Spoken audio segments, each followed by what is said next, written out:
Saya berdoa, semua yang kamu lakukan pagi ini untuk datang ke hadapan Allah, Allah akan mengingatnya dan memberkati kamu. Dan saya berdoa, kalau semua dosa kita akan dibersihkan melalui darah Yesus Kristus saat kita beribadah hari ini. Amin. Dan semoga Allah memimpin kita setiap langkah kita. Semoga ini menjadi jalan kebenaran dan hidup dalam hidup kita. Amin. Mari kita lanjutkan dengan pelajaran kita di buku Ibrani dan kita akan mempelajari Ibrani pasal 2 dan seperti dikatakan oleh penetua, kita akan membaca semua pasal 1 ayat 1 sampai 18, tapi kita hanya baca ayat 1 sampai 4. Pasal 2 mendasarkan argumennya pada penjelasan tentang supremasi dan superioritas Yesus Kristus yang dikatakan oleh penulisnya di pasal 1. Dan secara lebih spesifik, ia membandingkan siapa yang lebih baik, malaikat atau Yesus, anak Allah, Mesias. Tentu saja jawabannya adalah Yesus memiliki posisi yang lebih tinggi karena ia adalah pencipta. Dan ia melanjutkan dan berbicara tentang Yesus. Berapa baiknya, tingginya, luar biasa ia. Tapi ia memulai dengan peringatan. Saya akan bacakan ayat 1 lagi. Karena itu harus lebih teliti kita memperhatikan apa yang telah kita dengar supaya kita jangan hanyut di bawah arus. Jadi ia berkata, pasal 1 kita berbicara tentang Mesias, kita tahu siapa Mesias itu, kita tahu iman kita. Tapi ia berkata, kamu harus pastikan kalau kamu tidak terbawa arus oleh iman ini.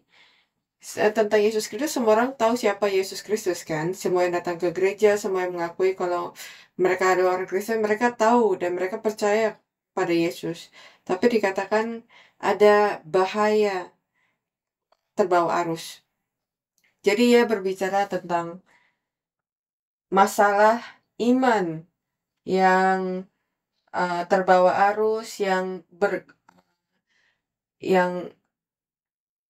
terdorong dan ia membawa gambaran seperti kapal yang dibawa arus keluar dari pelabuhan dan pada akhirnya akan dihanyutkan oleh ombak dan badai di laut.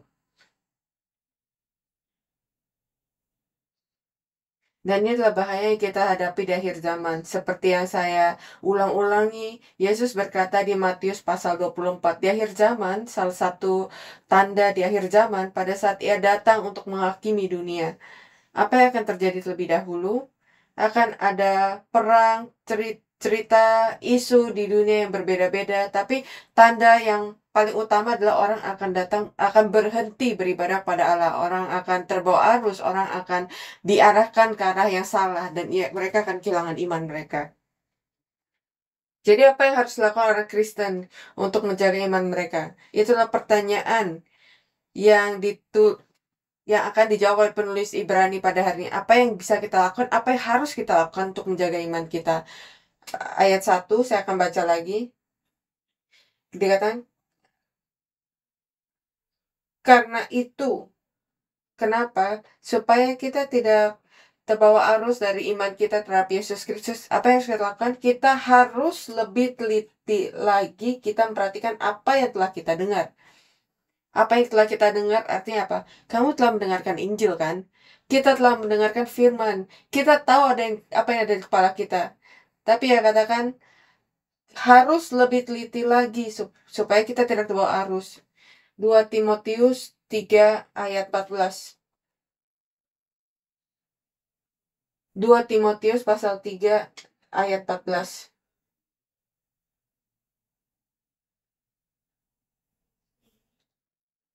Tapi hendaklah engkau tetap berpegang pada kebenaran yang telah engkau terima. Dan kau yakini dengan selalu mengingat orang yang telah mengajarkannya kepadamu. Siapa yang telah memberikan firman kepadamu? Poin pertama, ia memberikan alasan mereka yang dihakimi di perjanjian lama. Kenapa mereka dihakimi di perjanjian lama? Kenapa orang di perjanjian lama melihat Bapak iman kita Mereka yang telah dihakimi. Kenapa mereka dihakimi? Apa alasannya? Ibrani pasal 2 ayat 2. Sebab kalau firman yang dikatakan dengan perantara malaikat-malaikat tetap berlaku dan setiap pelanggaran dan ketidaktaatan mendapat balasan yang setimpal. Dikatakan di sini, firman dikatakan melalui malaikat. Ini adalah firman perjanjian lama, hukum perjanjian lama. Kita telah baca beberapa ayat sebelumnya, Kisah Para Rasul pasal 7 ayat 35, Galatia pasal 3 ayat 19. Allah memproklamasikan firman perjanjian lama, hukum melalui malaikat-malaikat. Dan mengacu pada firman ini yang dikatakan melalui malaikat-malaikat, orang menerima hukuman. Kenapa? Karena pelanggaran dan ketidaktaatan. Pelanggaran itu apa? Pelanggaran itu melewati batas, melintasi garis batas. Saat kamu lihat satu rumah ada pagar atau gerbang dengan tulisan jangan jangan lewati, jangan masuk. Seperti yang dikatakan, jangan melintasi batas, artinya kamu jangan melewati garis batas karena itu adalah rumah pribadi. Jadi ada batasan yang ditulis untuk kita supaya tidak dilewati. Seperti di perjanjian lama Allah berkata jangan makan dari pohon pengetahuan baik dan buruk. Itu adalah garis yang digambarkan oleh Allah. Melewati garis itu disebut sebagai hukum di perjanjian lama. Garis itu disebut sebagai firman. Itu adalah Injil di perjanjian baru. Melewati garis itu adalah pelanggaran. Apa ketidaktaatan? Ketidaktaatan itu tidak mendengarkan firman. Saat anak kita membuat masalah, kita bilang, kenapa kamu tidak dengar? Kenapa kamu nggak nurut? Anak-anak itu telah mendengarkan apa yang telah kita katakan, mereka mengerti. Tapi apa yang dikatakan oleh orang tua ketika mereka bilang, kamu tidak menurut pada saya, kamu dengar, kamu mengerti apa maksud dari orang tuanya, tapi mereka tidak melakukannya. Ya kan? Ketaatan itulah mendengarkan firman, mengerti tujuan dari apa yang dikatakan dan benar-benar hidup membawanya dalam pekerjaan dan perbuatan kita. Tapi tidak melakukannya, itu artinya ketidaktaatan. Mendengarkan firman, mengetahui apa maksudnya, tapi tidak hidup, tidak melakukannya. Itu adalah ketidaktaatan. Hidup yang penuh dengan ketidaktaatan. Jadi katakan di sini, semua yang dihakimi, mereka dihakimi karena mereka melewati batas pelanggaran. Mereka dihakimi karena mereka tidak mengikuti firman setelah mendengarkannya. Jadi balik lagi ke ayat 1. Kamu harus lebih teliti lagi memperhatikan apa yang telah kita dengar. Bukan berarti tidak memperhatikan. Kamu memperhatikan, kamu dengar. Tapi untuk kita supaya tidak terbawa arus, kita harus lebih teliti lagi. Jangan bilang, oh ya saya sudah tahu firman itu. Saya telah mendengarnya 20 tahun yang lalu. Saya melakukannya 10 tahun yang lalu. Dan dia berkata, juga saya kadang-kadang berkata, nggak ada gunanya. Kalau kamu memperhatikannya di masa lalu, tolong lebih teliti lagi sekarang. Apa alasan Israel mengembara ke padang gurun selama 40 tahun, padahal jarak antara Mesir dan Kanaan hanya 11 hari perjalanan untuk orang-orang dewasa? Hanya 11 hari perjalanan. Dan untuk pergi dari Mesir ke Kanaan, mereka berputar-putar di padang gurun selama 40 tahun. Apakah ini masuk akal? Ini nggak nyata kan? Tapi kenapa mereka melakukan itu? Karena Alkitab berkata, mereka tidak taat pada firman Allah, mereka tidak mengikuti firman Allah. Di perbuatan kita pada hari ini, kenapa kita mengembara di dalam hidup kita, dalam iman kita? Kenapa kita tidak menemukan arah yang benar? Kenapa kita masih memiliki banyak masalah? Kenapa kita masih bisa menjadi gelap ketika hal-hal terjadi? Itu karena kita harus lebih memperhatikan firman Allah. Lebih teliti lagi memperhatikan firman Allah. Kita telah belajar di buku Daniel dan buku Wahyu, dan di akhir zaman, naga akan menghabiskan dan membawa, menarik sepertiga dari bintang-bintang di langit. Ini menunjukkan bahkan pemimpin dan pelayan sepertiga akan dibawa turun dari tingkatan surga ke tingkatan bumi pada akhir zaman.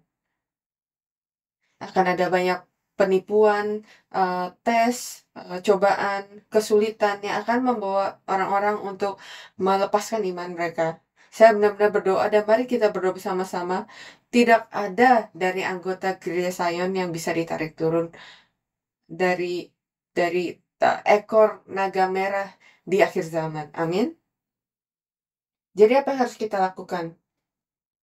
Apa yang harus kita lakukan jika kita tidak ingin ditarik turun? Kita harus benar-benar lebih teliti lagi memperhatikan firman Allah.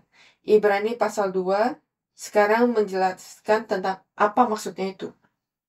Tapi sebelum kita masuk ke ayat berikutnya, mari kita pikirkan apa yang akan terjadi jika kita menjalani perjalanan iman tanpa memperhatikan firman Allah. Dan kita mungkin bisa melihat masa lalu kita sendiri.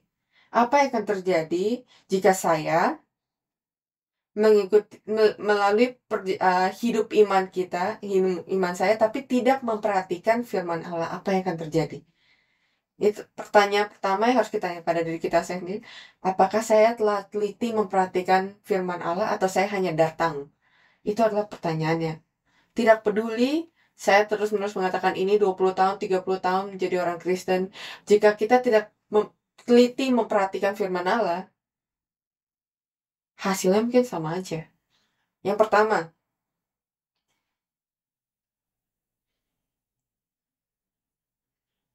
jika kita hanya hidup tanpa memperhatikan firman Allah seperti orang-orang Israel, maka kehidupan kita akan terbawa arus tanpa arah. Itu seperti berjalan berputar-putar. Itu seperti orang buta yang berjalan tanpa tahu arah yang ia tuju. Tidak ada arah yang jelas, dan kamu hanya hidup untuk tujuan hal-hal material, kebutuhan langsung di dunia ini.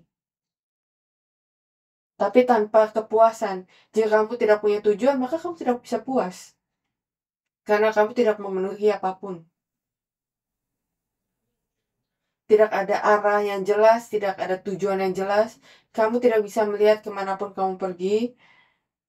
Kamu hanya melewati hari demi hari. Dan itu sebabnya hidup menjadi melelahkan, frustasi. Kita diciptakan seperti ini. Ketika kita tidak bisa melihat tujuan hidup kita menjadi frustasi. Jika kita tidak memiliki tujuannya, maka itu akan menjadi kesia-siaan. Dan kita mencoba menggapai segala hal yang ada di dekat kita untuk kesenangan kita. Dan biasanya itu hanya hal-hal yang duniawi saja. Hidup menjadi seperti perjalanan padang gurun yang tidak ada akhirnya, yang tidak memiliki progres. Artinya iman kamu datang ke gereja terus, tapi 10 tahun 20 tahun tidak ada yang berubah. Dan saya sendiri mulai bertanya, saya berdoa kepada Allah dan memuliakan Allah, kenapa hal ini terjadi dalam hidup saya? Dan setiap orang lain mulai bertanya, anak kita mulai bertanya, mama, papa, kamu memberikan begitu banyak waktu ke gereja, kenapa kamu gak senang? Kenapa kamu tidak bisa puas dalam hidup kamu? Apa yang terjadi dalam hidup kamu? Di mana Allah dalam hidup kamu? Kamu menginvestasikan 30-40 tahun hidup kamu. Hidup menjadi terbawa arus. Hal yang berikutnya yang terjadi adalah keraguan, ragu-ragu mulai masuk ke dalam pikiran dan hati kita. Itu seperti perempuan di Taman Eden. Setelah ular itu berbicara padanya, keraguan-raguan muncul dan masuk dan mengganggu dia. Keraguan-raguan itu adalah keterbalikan dari iman. Iman ketika kamu menanam benih iman, ketika Allah menaruh benih iman dalam diri kamu melalui firman, itu bisa bertumbuh. Itu akan berkembang. Sama seperti keraguan-raguan ketika ular, setan menaruh benih keraguan-raguan dalam hati kamu, maka itu akan berkembang dan akan mengganggu hidup kamu. Apa yang terjadi berikutnya? Ketika keraguan-raguan bertumbuh dan duduk di dalam tahta hati kamu, maka dalam hati kamu akan ada permusuhan melawan gereja, melawan Allah, melawan firman. Dan hati menjadi kapalan terhadap iman kamu, terhadap hati kamu, dan semakin sulit untuk firman bertumbuh. Mental, kamu dengar di dalam kepala kamu mengerti, tapi tidak bisa masuk dalam hati kamu dan akhirnya mental. Ini menjadi semakin banyak kamu menghabiskan waktu di gereja, semakin sulit kamu menerima kasih karunia. Kenapa? Karena dalam pikiran kamu berkata, oh saya telah mendengarkan firman ini sebelum, saya sudah tahu, saya melakukannya, saya pernah di sini melakukannya sebelumnya.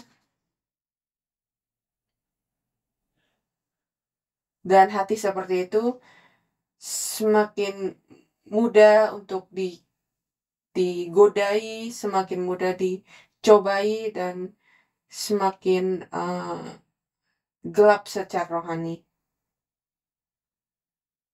Mari kita lihat hati kita hari ini. Kita harus, jika di antara kita ada di dalam situasi seperti itu, belum terlalu terlambat. Yang harus kita lakukan, seperti dikatakan oleh penulis kitab Ibrani, perhatikan. Dia akan menyembuhkan hati kita, ia akan memberikan kasih karunia lebih besar untuk menyelamatkan kita. Tapi jika kita tidak melakukannya, hal yang akan dilakukan pada hati kita itu adalah kemurtatan. Kita akan melepaskan iman kita. Itu yang ingin dilihat oleh setan dalam hidup kita.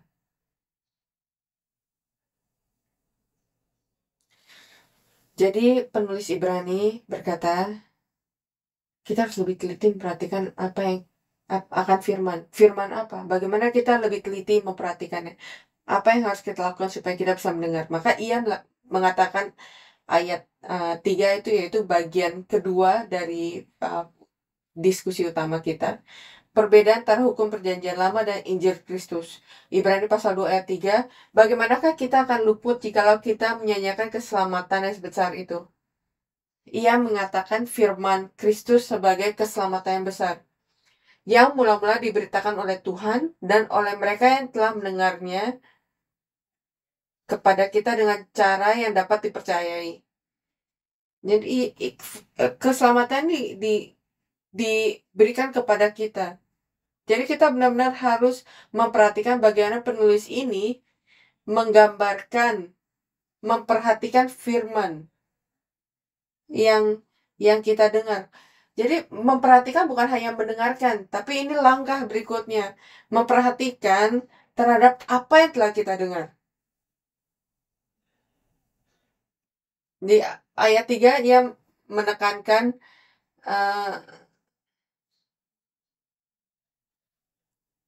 keunggulan Injil Kristus dibandingkan hukum perjanjian lama yang disampaikan oleh malaikat. Dan Injil Kristus ini disebut sebagai, di perjanjian lama, jika mereka tidak mengikutinya, mereka akan dihukum. Tapi berapa besar penghakiman akan dijatuhkan kepada mereka yang mengabaikan firman keselamatan yang jauh lebih besar yang dikatakan oleh Tuhan, kan? Pasal 2 ayat 4, Allah meneguhkan kesaksian mereka oleh tanda-tanda dan mukjizat-mukjizat dan oleh berbagai pernyataan kekuasaan, dan karena Roh Kudus yang dibagi-bagikannya menurut kehendaknya. Jadi Yesus memberikan tanda-tanda dan mukjizat, kan? Tapi apa hal terbaik yang dia berikan supaya kita bisa memperhatikan lebih baik, supaya kita bisa mengerti apa yang telah kita dengar? Inkarnasi dari Kristus. Firman datang kepada kita dalam daging. Mari kita baca ayat 5 dan 6. Ayat 5 dan 6. Sebab bukan kepada malaikat-malaikatlah ia taklukkan dunia yang akan datang, yang kita bicarakan ini. Kita harus mengerti di waktu perjanjian lama, dan itu adalah dunia. Dan perjanjian baru itulah dunia akan datang. Di perjanjian lama, Allah menggunakan malaikat untuk memberikan firman itu. Tapi untuk dunia akan datang, ia berkata, mari saya lakukan ini sendiri. Saya tidak akan memberikan kepada malaikat, saya tidak akan menyerahkannya kepada malaikat, saya akan melakukannya sendiri. Orang-orang ini, waktu ini, semuanya tunduk pada saya. Itu yang dikatakan oleh Yesus. Saya akan baca lanjutannya, ayat 5 dan 6. Yang kita bicarakan ini, ada orang yang pernah memberi kesaksian di dalam suatu nas, katanya, apakah manusia sehingga engkau mengingatnya, atau anak manusia sehingga engkau mengindahkannya? Alasan kenapa firman menjadi daging, kamu harus dengarkan baik-baik, karena tidak mudah untuk dimengerti. Alasan kenapa firman menjadi daging, itu disebut inkarnasi. Alasan dari inkarnasi, itu karena firman. Kamu ngerti nggak? Alasan kenapa firman menjadi daging itu adalah karena firman. Apakah ini masuk akal untuk kamu? Kenapa? Karena firman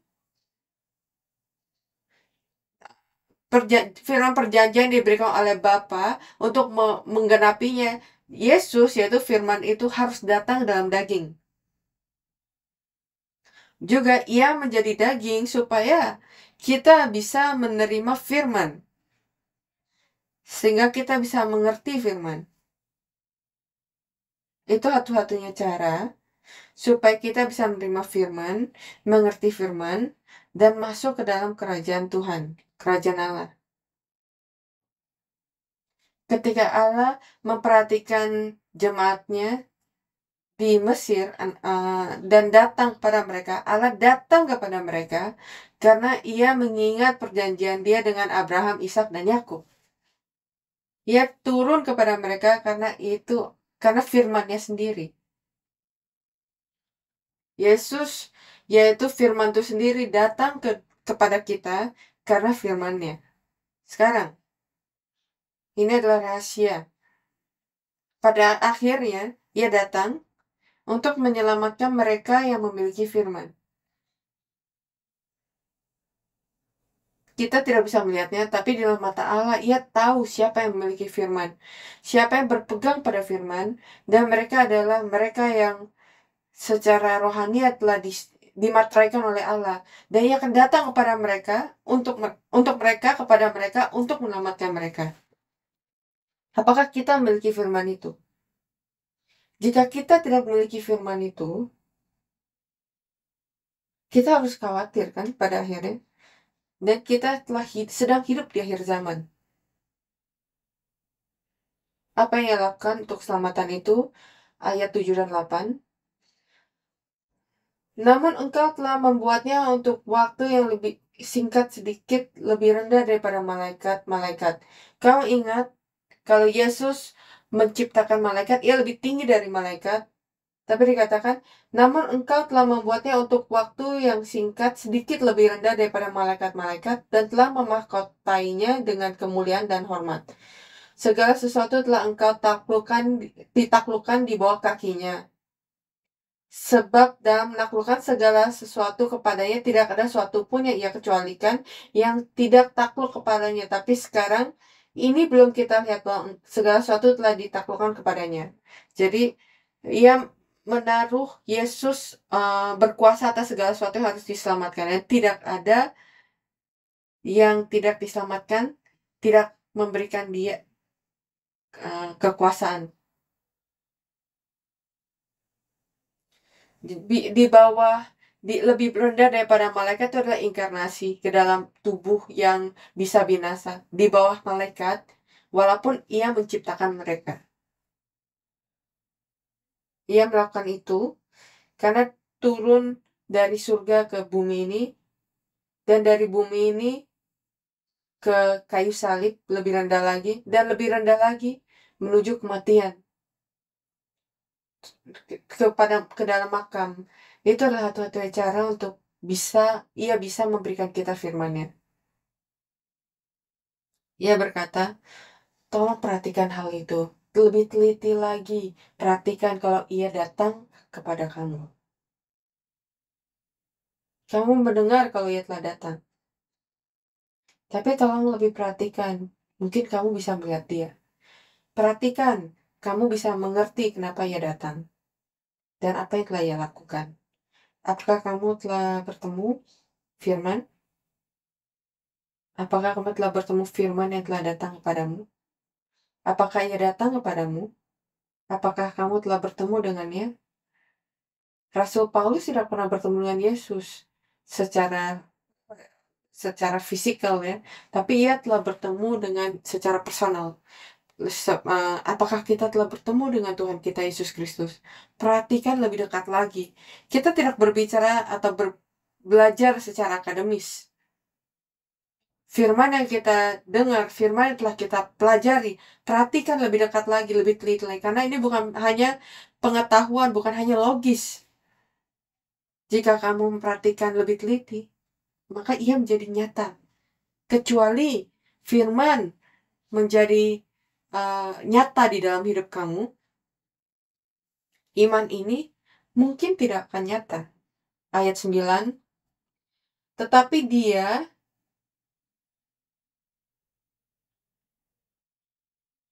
yang untuk waktu yang singkat dibuat sedikit lebih rendah daripada malaikat. Apakah kamu bisa melihatnya atau dia hanya khayalan yang kamu percaya?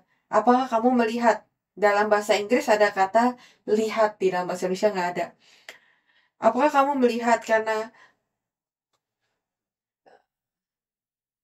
yang kita lihat yang oleh karena penderitaan maut dimahkotai dengan kemuliaan dan hormat supaya kasih karunia Allah ia mengalami maut bagi semua manusia. Ia mati supaya membersihkan dosa kita supaya kita bisa melihat. Yang ia lakukan, ia datang, dan ini adalah Injil yang kita tahu kan. Sesuatu yang telah kita pernah dengar sebelumnya. Kenapa saya menekankan dan mengulangi hal ini? Saya sebagai pendeta Kristus, saya harus mengatakan ini setiap minggu kan. Ini adalah Injil. Ini adalah berita baik. Sesuatu yang kita ketahui dengan baik, ketika kamu tahu sesuatu dengan baik, ketika kamu melihat sesuatu dengan baik, kamu tidak melihatnya lagi. Tapi apa yang ia lakukan? Ia datang, firman itu datang kepada kita, mati untuk kita. Kenapa? Kenapa ia turun? Karena dosa, kita menjadi lebih rendah daripada malaikat-malaikat. Jadi ia datang lebih rendah dari malaikat. Ia mati untuk kita dan bangkit supaya ia bisa meninggikan kita bersama dengan dia kemana? Ke tempat yang lebih tinggi daripada malaikat-malaikat.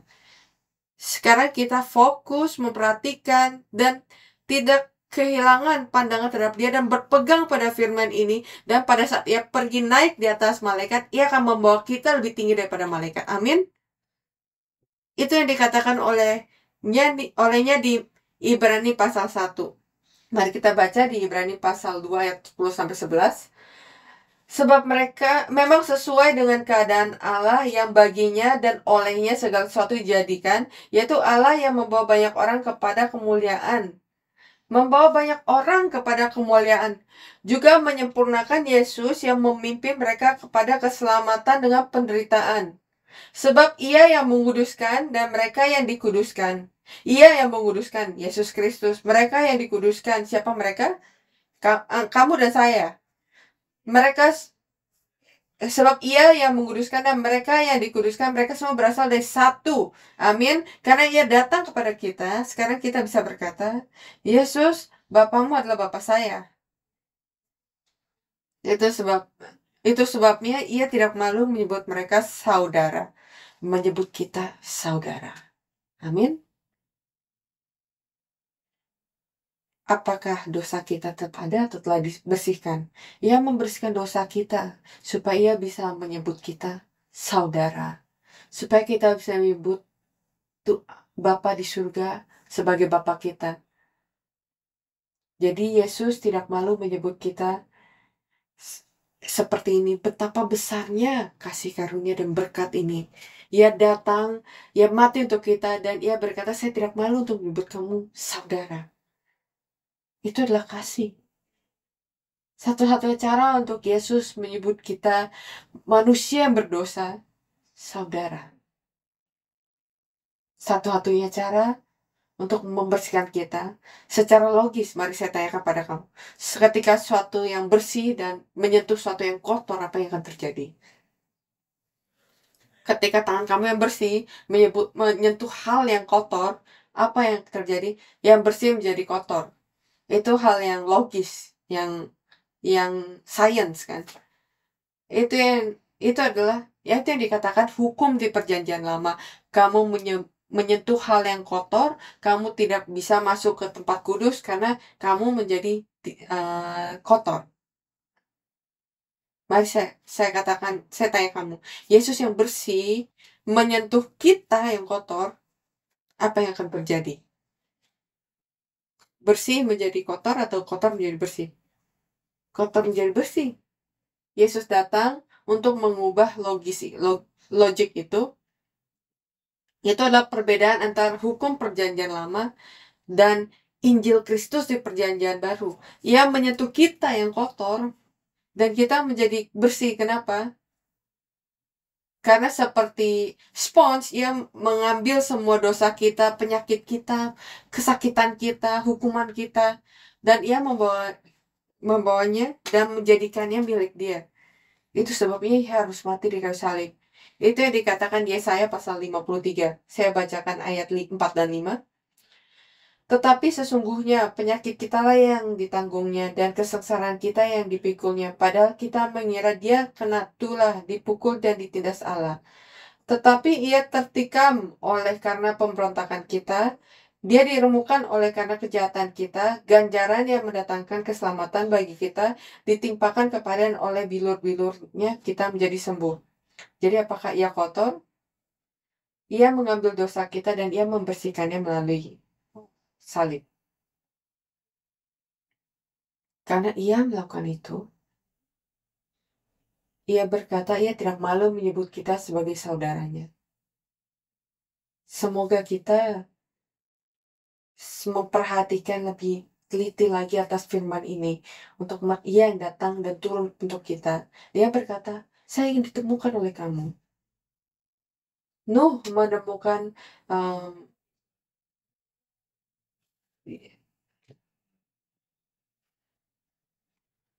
ia menemukan kemurahan hati. Nuh menemukan kemurahan hati di mata Allah kan. Jadi kata semoga hal itu tidak menjadi sesuatu yang kita dengar, tapi itu menjadi firman yang bisa kita lihat. Bisakah kita mengatakan, saya melihat? Saya melihat. Apakah kamu melihatnya? Kolose pasal 1 ayat 24. Sekarang aku bersuka cita bahwa aku boleh menderita karena kamu dan menggenapkan dalam dagingku apa yang kurang pada penderitaan Kristus untuk tubuhnya itu jemaat. Kalau kita melihat apa yang Yesus lakukan untuk dosa kita, dan kita menjadi bagian dan kita berkata, saya ingin mengikuti kamu. Bagaimana kita mengikutinya? Menurut Rasul Paulus, sekarang aku bersuka cita bahwa aku boleh menderita karena kamu dan menggenapkan dalam dagingku apa yang kurang pada penderitaan Kristus untuk tubuhnya itu jemaat. Bahkan untuk hal ini saya tidak rugi. Bahkan ketika saya menyerahkan segala sesuatu yang saya miliki, saya menjadi masih bersyukur. Kenapa? Apa yang telah Yesus lakukan untuk saya jauh lebih besar daripada itu. Matius pasal 16 ayat 24. Lalu Yesus berkata kepada muridnya, setiap orang yang mau mengikut aku, ia harus menyangkal dirinya, memikul salibnya dan mengikuti aku. Jadi sebagai kesimpulan, apa hasil dari inkarnasi ini? Apa hasilnya? Apa yang bisa kita pelajari dari fakta kalau Yesus datang dalam tubuh daging ini? Sebelum saya selesaikan dengan kesimpulan, mari saya konfirmasikan dengan kalian. Bolehkah saya minta kalian melakukan sesuatu? Kamu coba lihat orang samping kamu dan berkata, apakah kamu tahu kalau Yesus turun untuk saya? Apakah kamu tahu Yesus turun untuk saya? Bukan, bukan, bukan. Kamu telah kamu telah belajar, jadi kamu harus yakin akan hal ini. Jadi tolong yakinkan orang samping kamu kalau Yesus datang untuk kamu. Jangan bilang, jangan bilang orang Yesus datang untuk kamu, tapi bilang Yesus datang untuk saya. Jadi tolong yakin kalau Yesus datang untuk kamu, untuk saya. Amin. Tolong katakan sekali lagi. Tolong yakin. Tolong yakin dan yakinkan orang itu. Bilang ke orang itu. Confirm.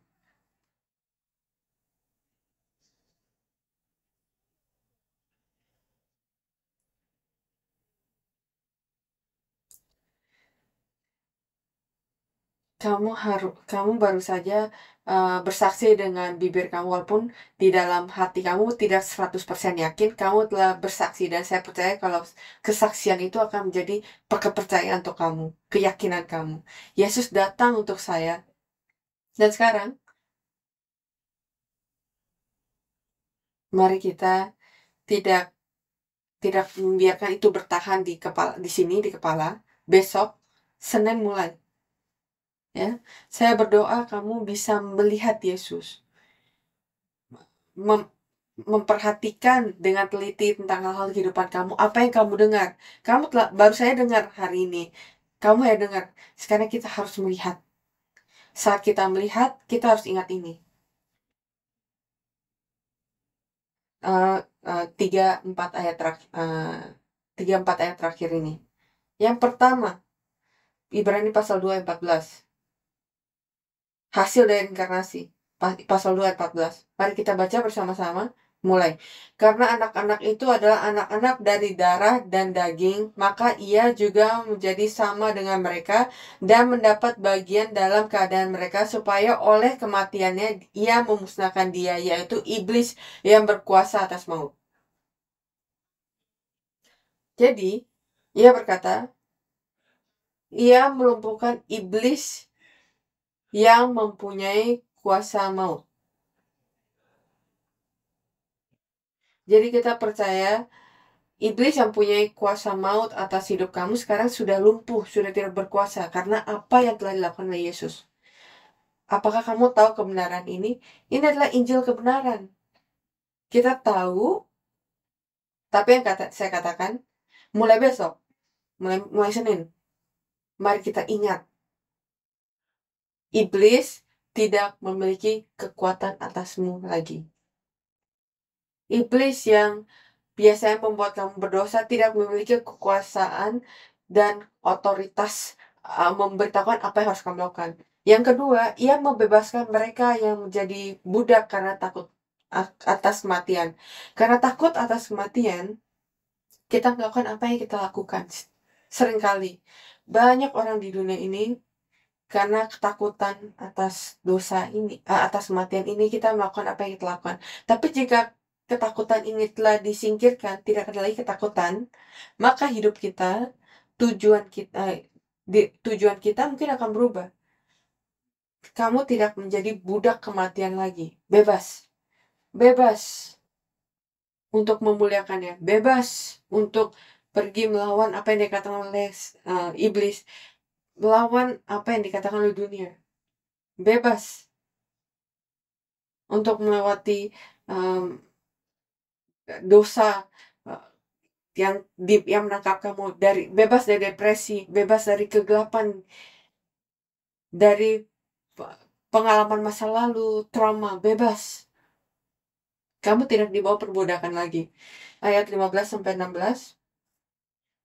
Dan supaya dengan jalan demikian ia membebaskan mereka yang seumur hidupnya berada dalam perhambaan oleh karena takutnya kepada maut. Kita telah menderita sepanjang hidup kita karena apa yang terjadi masa lalu. Karena apa yang memberikan trauma kepada kita. Ia berkata, kamu bebas sekarang. bebas. Kamu bebas dari depresi itu. Kamu bebas dari perasaan bersalah atas dosa. Ayat 16, sebab sesungguhnya bukan malaikat-malaikat yang ia kasihani, tetapi keturunan Abraham yang ia kasihani. Kita adalah anak-anak Abraham. Abraham adalah bapak kita. Kita adalah anak-anak Abraham karena salib Yesus Kristus. Dan terakhir, Ibrani pasal 2 ayat 17-18. Itulah sebabnya maka dalam segala hal ia harus disamakan dengan saudara-saudaranya supaya ia menjadi imam besar yang menaruh belas kasihan dan yang setia kepada Allah untuk menamaikan dosa seluruh bangsa. Ia menjadi lemah seperti kita. Ia menjadi manusia yang bisa digoda, yang bisa berdosa, yang bisa sakit, yang bisa mati. Supaya ia bisa mengerti kita. Supaya ia bisa mengerti kelemahan kita. Sebab oleh karena ia sendiri telah menderita karena pencobaan, maka ia dapat menolong mereka yang dicobai.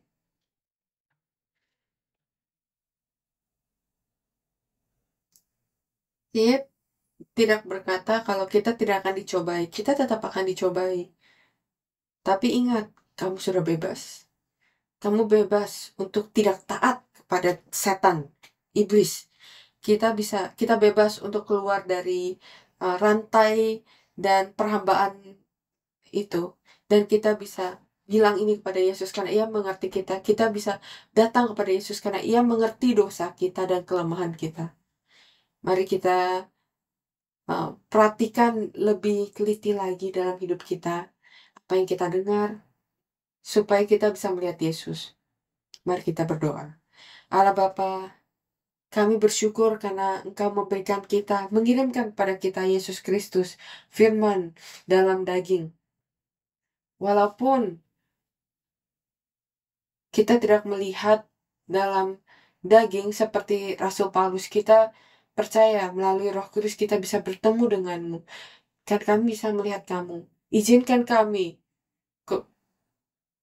dengan kekuatan Roh Kudus untuk memimpin kita dan menuntun kita supaya kita bisa memperhatikan lebih baik lagi dalam kehidupan kita untuk menemukan Yesus, untuk menemukan Bapa kita yang datang untuk para kita.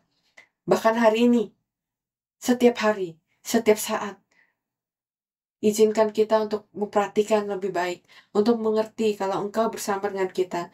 Entah Engkau mengerti kita, Engkau membebaskan kita dari dosa dan dari iblis. Terima kasih Bapa, dalam nama Yesus kami berdoa. Amin. Mari kita berikan kemuliaan kepada Bapa.